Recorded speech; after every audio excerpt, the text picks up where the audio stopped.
வடக்கு மாகாண வேலையற்ற பட்டதாரிகள் சங்கத்தினரின் ஏற்பாட்டில் போராட்டத்துக்கு அழைப்பு. வடமாகாணத்தின் அபிவிருத்தி பணிகள் தொடர்பில் ஜனாதிபதி விசேட கவனம். காதர் மஸ்தான்.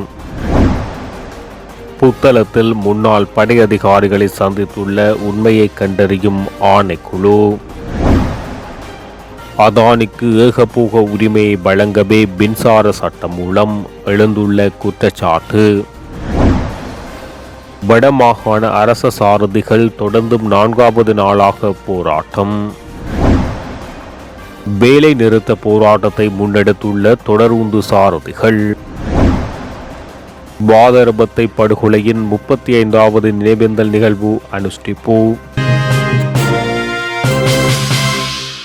வடக்கு மாகாண வேலையற்ற பட்டதாரிகள் சங்கத்தினரின் ஏற்பாட்டில் எதிர்வரும் ஞாயிற்றுக்கிழமை காலை 10 மணியளவில் யாழ் மாவட்ட செயலகத்துக்கு முன்பாக போராட்டம் நடத்த தீர்மானிக்கப்பட்டுள்ளது. வடக்கு மாகாண வேலையற்ற பட்டதாரிகள் சங்கத்தினரின் யாழ் ஊடக மையத்தில் நேற்று இடம்பெற்ற ஊடகவியலாளர் சந்திப்பில் அவர்கள் இந்த விடயத்தை தெரிவித்துள்ளனர். வணக்கம். வடமாகாண வேலையில்லா பட்டதாரி சங்கம் தலைவர் ஜேம்ஸ் கேபிடன் போல் வடமாகாணம் தொடர்பிலான வேலையற்ற பட்டதாரிகளுடைய மனநிலைகளும் அதே சமயம் அவர்களுடைய பிரச்சனைகளையும் நாங்கள் பல்வேறு வழிகளில் இந்த அரசாங்கத்துக்கு தெரியப்படுத்தி கொண்டு நாங்கள். ஆனால் இவ்வளோ காலத்துக்கும் அரசாங்கம் அது தொடர்பான பதில்களை எங்களுக்கு வழங்காத நிலையில் மிகவும் மனவருத்தத்தோடு நாங்கள் வாழ்ந்து கொண்டிருக்கிறோம். இந்த மனவருத்தத்தில் இருந்து கொண்டு நாங்கள் என்ன செய்யணும் என்று சொல்கிற ஒரு ஏக்கம் பட்டதாரிகள் சம்பந்தம் தொடர்பில் எங்களுக்கு இருக்கிறது. கூடிய அளவு அரசாங்கத்தினுடைய நிலைப்பாடு என்னவெனில், தேர்தல் காலங்களுடைய தங்களுடைய பிரச்சாரங்களுக்காக அரச வேலைகளை பட்டதாரிகளுக்கு வழங்கினால் அவர்கள் தங்களுக்கான ஓட் பண்ணுவாங்க, தங்களை ஒரு நல்ல ஒரு தலைமைகளாக ஏற்றுக்கொள்வாங்க என்று சொல்கிற நம்பிக்கையின் அடிப்படையில் பட்டதாரிகளை பெயர் மடையராக்குற சந்தர்ப்பம் இதில் அதிகமாக இருக்கின்றது.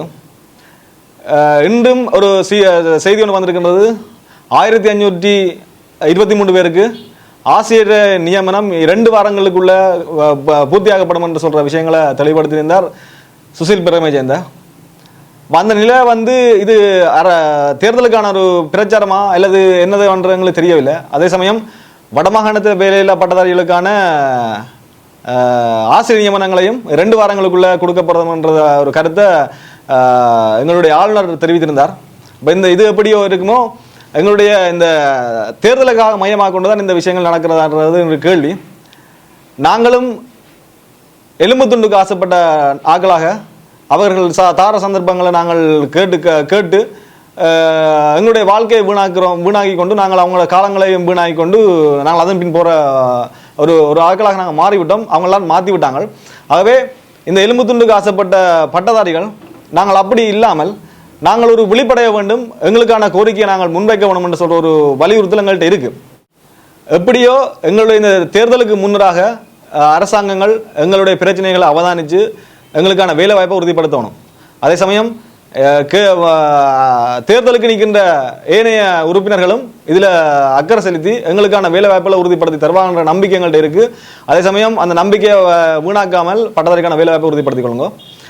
இது ஒட்டுமொத்த சமூகங்களும் இதில் விளங்கிக் கொள்ள வேண்டிய விடயம் என்னென்று சொன்னால், இப்படி எங்களுடைய படித்த சமுதாயத்தை ரோட்டில் இறங்கி போராட வச்சு அவங்கள ஒரு தேவையில்லாத ஒரு சமூக விரோத ஆட்களாக மாற்றுறது தான் இந்த அரசாங்கத்தினுடைய வேலையாக இருக்கின்றதை எங்களுடைய மக்கள் புரிந்து கொள்ளணும்.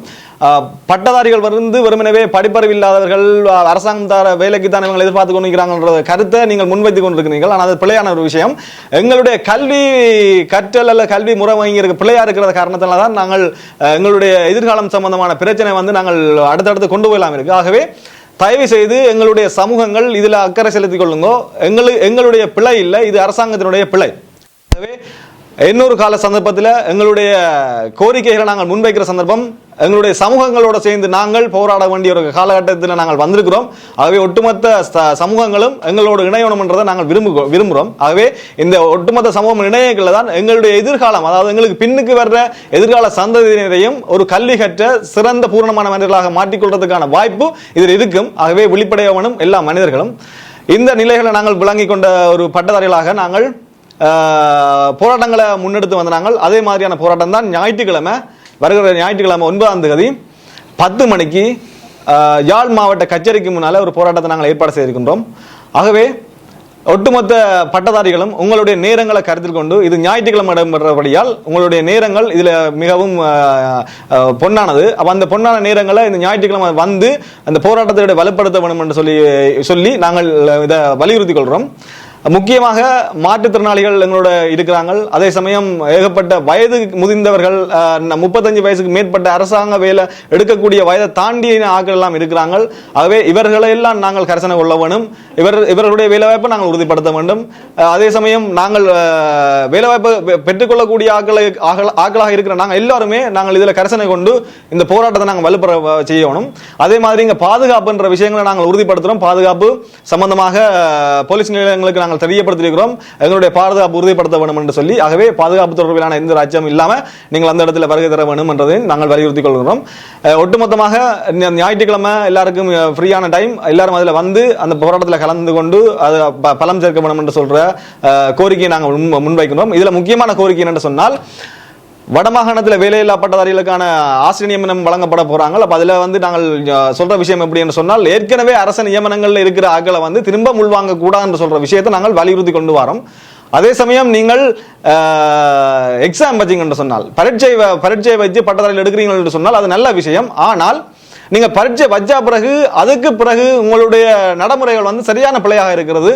அந்த பிழையான விடயங்கள் எக்ஸாம் முடிஞ்சு அவருக்கு நியமனம் வழங்கப்பட்ட பிறகுதான் நீங்கள் உங்களுடைய ரிசல்ட்ஸ் நீங்கள் அவுட் படுத்துறீங்க என்று சொன்னால் ஏகப்பட்ட எக்ஸாம் எழுதின பட்டதாரிகள் வந்து பாதிக்கப்படுகின்றார்கள். அப்ப அந்த பாதிக்கப்படுற விஷயம் வந்து உண்மையிலேயே நாங்கள் திரும்பி கேள்வி கேட்க வேண்டிய விடயங்கள்.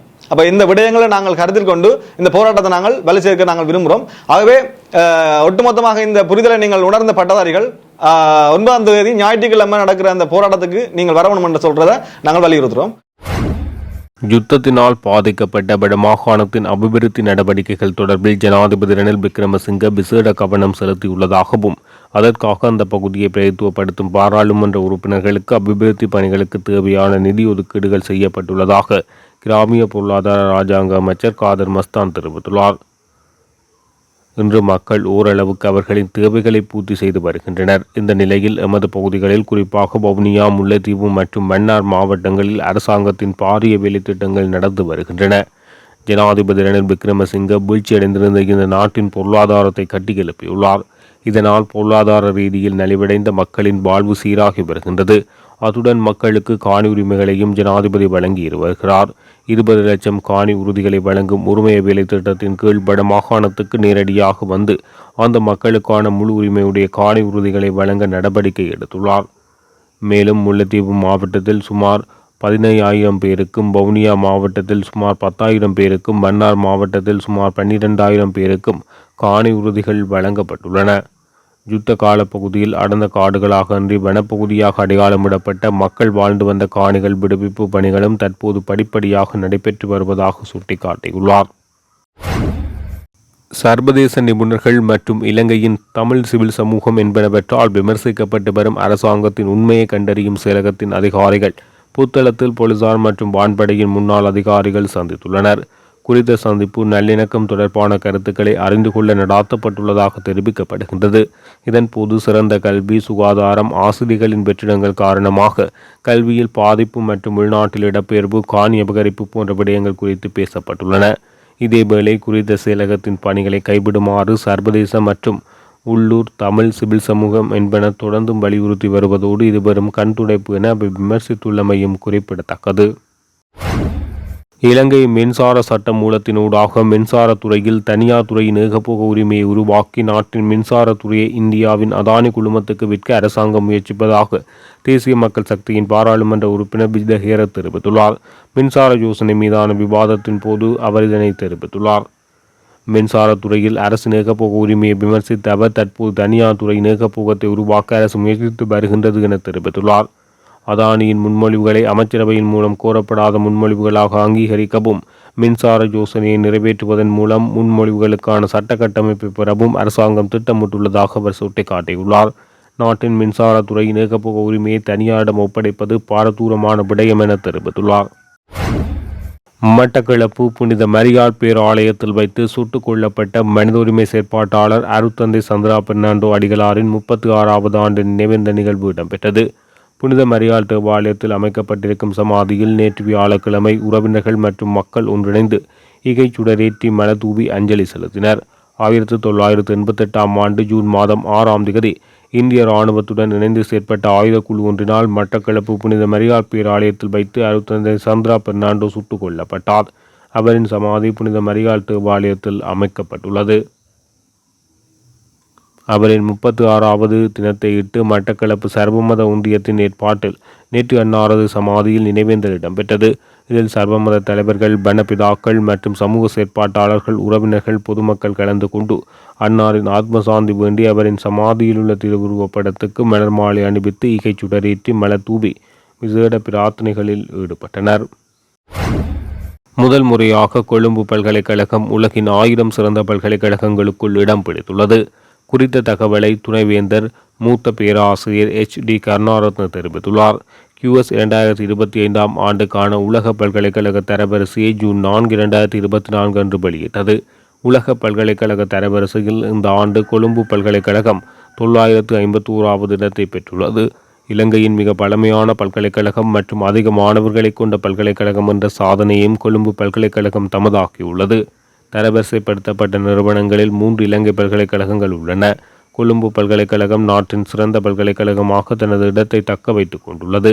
கொழும்பு பல்கலைக்கழகம் அதன் தரவரிசையில் குறிப்பிடத்தக்க முன்னேற்றம் கண்டுள்ளது என தெரிவித்துள்ளார்.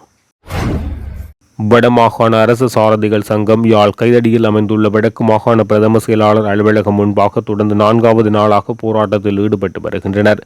வடக்கு மாகாணத்தில் 5 வருடங்களாக தடைப்பட்டிருந்த சாரதிகளுக்கான இடமாற்றத்துக்கு பிரதி பிரதம செயலாளரால் கடந்த வருடம் விண்ணப்பம் கோரப்பட்டு இடமாற்ற பட்டியலும் வெளியிடப்பட்டது. ஆளுநரின் கோரிக்கைக்கு அமைய பின்னர் அந்த இடமாற்றம் இடைநிறுத்தப்பட்டது. இதனால் ஏமாற்றமடைந்த அரசு சாரதிகள் கடந்த பிப்ரவரி மாதத்தில் போராட்டத்தில் ஈடுபட தீர்மானித்தனர். அதனைத் தொடர்ந்து இடைநிறுத்தப்பட்ட இடமாற்றம் ஜூன் மாதம் 1ஆம் தேதி முதல் நடைமுறைப்படுத்தப்படும் என பிரதம செயலாளர் எழுத்து மூலம் உறுதிமொழி வழங்கியிருந்தார். குறித்த திகதி வரை இடமாற்றம் நடைமுறைப்படுத்தப்படாத நிலையில் அரசு சாரதிகள் சங்கம் தொடர் போராட்டத்தில் ஈடுபடுவதாக அறிவித்து போராட்டத்தில் ஈடுபட்டு வருகின்றனர்.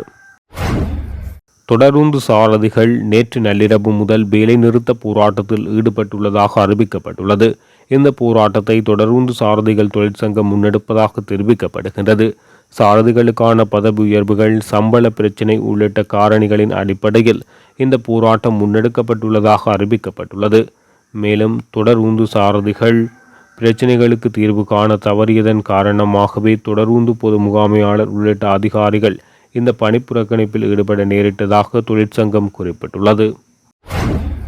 தேசிய பாடசாலைகளில் விஞ்ஞானம், தொழில்நுட்பம், கணிதம் போன்ற துறைகளில் 10,535 ஆசிரியர் வெற்றிடங்களுக்கான நியமன கடிதங்கள் அடுத்த 2 வாரங்களில் வழங்கப்படும் என தெரிவிக்கப்பட்டுள்ளது.